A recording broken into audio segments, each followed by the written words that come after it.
ఏంటి సార్ ఏదో డీప్గా ఆలోచిస్తున్నట్టున్నారు? ఏం లేదా. ఏమైందండి? ఏమైందంటే ఏం చెప్పాలి, 2 months నుంచి ఈఎంఐ పే చేయలేదు. అవునా? ఏ అంటే శాలరీ సరిపోక లాస్ట్ మంత్ అంతే ఊరుకున్నారు, కానీ ఈ నెల బండి తీసుకెళ్ళిపోతా అంటున్నారు.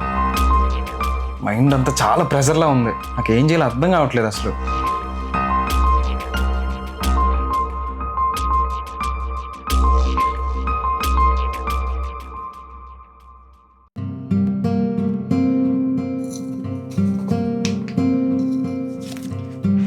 నేను ఎప్పటి నుంచో దాచుకుంటున్న నా సేవింగ్స్ అన్ని మా ఆయనకి ఇద్దాం.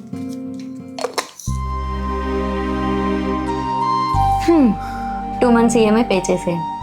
ఇంత అమౌంట్ నీ దగ్గర ఎక్కడదే? నా సేవింగ్స్. సేవింగ్సా? ఇలాంటి టైంలో నేను కాకపోతే ఇంకెవరు హెల్ప్ చేస్తారండి మీకు? థ్యాంక్స్. అబ్బో, ఏంటి మా వారికి థ్యాంక్స్లు చెప్పడం కూడా వచ్చేంటి?